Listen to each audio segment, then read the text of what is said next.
Praise the lord. ప్రభు పేరిట మరొక దినంలోకి మీకందరికీ వందనాలు.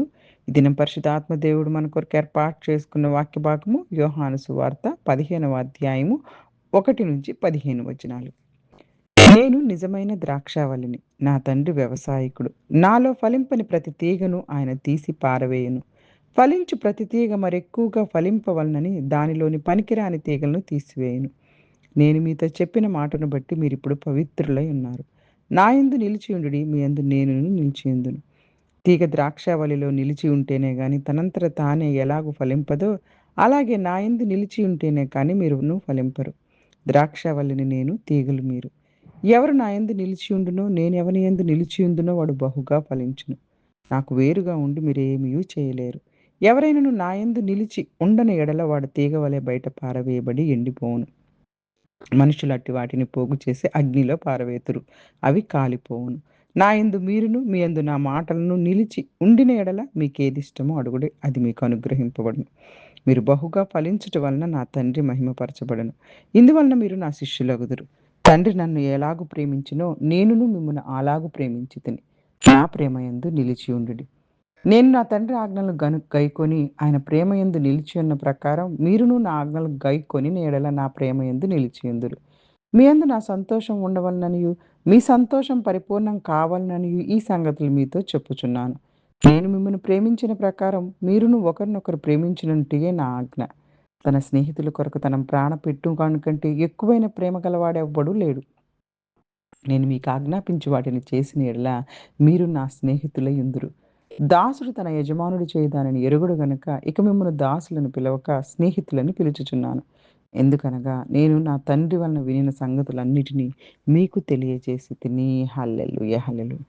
పరిశుద్ధాత్మ దేవుడు ఈరోజు ఈ వాక్య భాగాల ద్వారా మనతో మాట్లాడడానికి ఇష్టపడుతూ ఉన్నారు. మనందరము కూడాను మనందరికీ తెలుసు యోహాను సువార్తలో 15వ అధ్యాయం నేను నిజమైన ద్రాక్షావల్లి, నా తండ్రి వ్యవసాయకుడు. యేసుక్రీస్తు ప్రభువారు తన నిజమైన ద్రాక్షావల్లి అని చెప్తూ ఉన్నారు. పాత నిబంధనలో ఇశ్రాయేలీలు ద్రాక్షావల్లిగా చెప్పబడినా వారు దేవునికి విశ్వాసంగా ఉండలేదు. ఇప్పుడు యేసుక్రీస్తు ప్రభువారిని నమ్మినటువంటి ప్రతి ఒక్కరము కూడా జీవం ఇచ్చే ద్రాక్షావల్లులానే దేవుడు చూస్తున్నారు. తండ్రి వ్యవసాయకుడు ప్రతి కొమ్మను జాగ్రత్తగా చూసుకుంటారు. అదే ఇక్కడ వాక్య భాగాల్లో ఫలించని కొమ్మలు తీసేసి ఫలించే కొమ్మలను మరింత ఫలించడానికి శుభ్రపరుస్తారంట. దేవుడు మన జీవితాల్లో అనవసరమైనవి ఏమైనా ఉంటే వాటిని తొలగిస్తారు. తొలగించి మన విశ్వాసం పెరిగేలా శిక్షణిస్తారు. కష్టాలు కూడా మన ఆత్మీయ ఎదుగుదలకు ఉపయోగపడతాయి. హల్లెలూయా! హల్లెలూయా! ఆ విధంగా దేవుడు మనల్ని తయారు చేస్తారు. ఆయనను నమ్మిన బిడ్డలను ఆయన ఎన్నడూ విడిచిపెట్టడు. అక్కడ 3వ వచనంలో నేను మీతో చెప్పిన మాటలను బట్టి మీరిప్పుడు పవిత్రులయ్యారు అంటున్నారు. దేవుని వాక్యం మన హృదయాలను పవిత్రపరుస్తుంది. బైబిల్ చదువుకోవడము, వాక్యాన్ని వినడం ద్వారా మన జీవితం మారుతుంది. హల్లెలూయా! నా యందు మీరు నిలిచి ఉండండి, మీ యందు నేను కూడా నిలిచి ఉంటాను. నాలో నిలిచి ఉండండి, నన్ను విడిచి మీరేమీ చేయలేరన్నారు.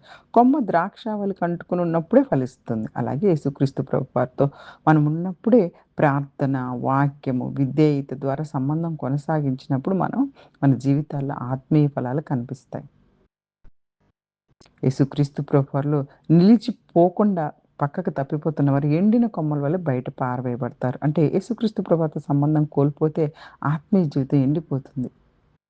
కాబట్టి ఎల్లప్పుడూ ఆయనతోనే నిలిచి ఉండాలి మన జీవితాల్లో. సుఖమైన, కష్టమైన, నష్టమైన ఇంకా ఏదొచ్చినప్పటికీ, ఎన్ని ఉపద్రవాలైనప్పటికీ కూడా ఆయన ప్రేమ నుండి మనల్ని ఎవ్వరూ ఎడబాపలేరు. అందుకే మీరు నాలో నిలిచి, నా మాటలు మీలో నిలిచి ఉంటే హల్లెలూయా! నా యందు మీరును, మీ యందు నా మాటలు నిలిచి ఉండేలా మీకేది ఇష్టమో అది అడగండి. దేవుని చిత్తానికి అనుగుణంగా జీవిస్తూ, ఆయన వాక్యముతోటి, అలాగే ప్రార్థనతోటి, విధేయతతోటి మనం సంబంధం కొనసాగించినప్పుడు ఎంత గొప్పని ఫలాలను ఫలిస్తామో ఆత్మీయ ఫలాలు. అలాగే మన ప్రార్థనలు శక్తివంతమైపోతాయి. దేవుడు తన చిత్త ప్రకారం జవాబులు అనుగ్రహిస్తారు. హల్లెలూయా! హల్లెలూయా! దినం మన జీవితాల్లో మన ప్రార్థనలు శక్తివంతం కాపోవడానికి కారణం ఏందంటే, మనం దేవుని చిత్తానికి అనుగుణంగా జీవించట్లేదేమో ఒకసారి మనల్ని మనం పరిశీలించుకోవాలి. ఎక్కువ ఫలం ఫలించడం ద్వారా తండ్రికి మహిమ కలుగుతుంది. మనం మంచి పనులు చేయటం, కదా! మనం మంచి ప్రేమతోటి సేవ చేయటం, పరిశుద్ధ జీవితం గడపడం దేవునికి మహిమ. అప్పుడు ఇందువలన మీరు నా శిష్యులవుతారు. ఇదిగో నా ప్రేమలో నిలిచి ఉండండి. యేసుక్రీస్తు ప్రభువారు మనల్ని అపారంగా ప్రేమించారు. ఆయన ఈ లోకానికి వచ్చి మన కొరకు ఆయన రక్తాన్ని చిందించి మనందరినీ కూడాను ఆయన విలువ పెట్టి కొనుక్కున్నారు. ఆయన ఆజ్ఞలను పాటించడం ద్వారా ఆయన ప్రేమలో నిలిచి ఉంటాం. కాబట్టి ఆయన ఆజ్ఞలను పాటించటమే దేవుడు కోరుకుంటుంది. మీరు నన్ను ప్రేమిస్తున్నారు అనటానికి గుర్తు నా ఆజ్ఞలను పాటించటమే. మీ యందు నా సంతోషంగా ఉండాలి. నా సంతోషం ఉండవలని, మీ సంతోషం పరిపూర్ణం కావాలని నేను ఈ సంగతులు నా ఆనందం మీలో ఉండటానికి యేసుక్రీస్తు ప్రభువుని అనుసరించే వారికి పరిస్థితులపై ఆధారపడని నిజమైన ఆనందం ఉంటుంది.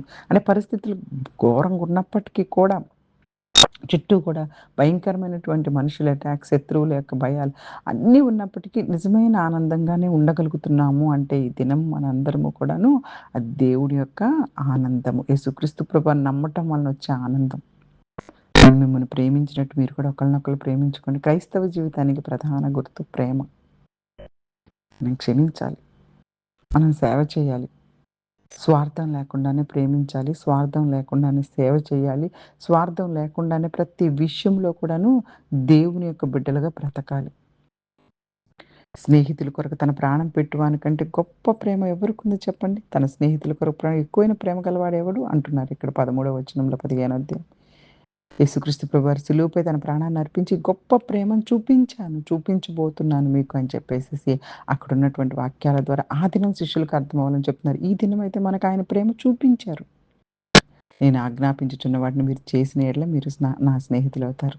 యేసుక్రీస్తు ప్రభువారితో నిజమైన స్నేహం అంటే ఆయన మాటలకు విధేయత చూపించటమే. ఆయన మాటలను ఆయన ఆజ్ఞాపించిన వాటిని చేయటమే. అందుకే ఇక మిమ్మల్ని దాసులని పిలవట్ల స్నేహితులు అని పిలుస్తున్నాను.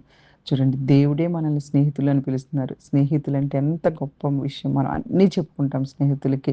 బహుశా తల్లిదండ్రులకు చెప్పుకోలేకపోవచ్చు, పిల్లలకి చెప్పుకోలేకపోవచ్చు, ఇంకా భర్తకు చెప్పుకోలేకపోవచ్చు. కానీ స్నేహితులకు చాలా విషయాలు చెప్పుకుంటాం. అలాగే దేవుడే మనకి స్నేహితుడిగా ఉంటే ఎంత గొప్ప భాగ్యం. యేసుక్రీస్తు ప్రభువారు తన శిష్యులతో ఎంతో సన్నిహిత సంబంధాన్ని కలిగించారు. దేవుని చిత్తాన్ని వారికి తెలియజేసి వారిని తన స్నేహితులుగా గౌరవిస్తూ ఉన్నారు. ఈనాడు మనందరినీ కూడా ఆయన తన స్నేహితులుగా చూస్తూ ప్రతి విషయాన్ని మనకు తెలియపరుస్తూ, దేవుని చిత్తాన్ని తెలియపరుస్తూ, ఆ విధంగా బ్రతికి త్వరగా నా దగ్గరకొచ్చేయమని చెప్తూ ఉన్నారు. ముఖ్యమైన భాగం యేసుక్రీస్తు ప్రభువారితో ఎప్పుడు నిలిచి ఉండాలి. ఆయన వాక్యాన్ని ప్రతిరోజు చదువుకోవాలి. పరిశుద్ధ జీవితంతో ఆత్మీయ ఫలాలు ఫలించాలి. ఒకరినొకరం క్రీస్తు ప్రేమతో ప్రేమించాలి. యేసుక్రీస్తు ప్రభువారి ఆజ్ఞలకు విధేయత చూపితే ఆయనతో సన్నిహిత స్నేహం కలుగుతుంది.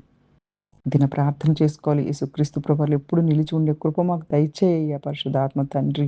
దేవా! నీ వాక్యములో మా హృదయాలను శుద్ధపరిచి పరిశుద్ధాత్మ ఫలాలను ఫలించే జీవితాన్ని మాకు అనుగ్రహించుము. మీరు మమ్మల్ని ఎలా ప్రేమిస్తున్నారో మేము కూడా ఇతరులందరినీ ఆ విధంగా ప్రేమించుటకు మాకు సహాయం దయచేయమని యేసుక్రీస్తు వారి నామములో ప్రార్థించి బ్రతిమాలి అడుగు వేడుకుంటున్నాం తండ్రి. ఆమేన్. ఆమేన్. God bless you all. God bless you all.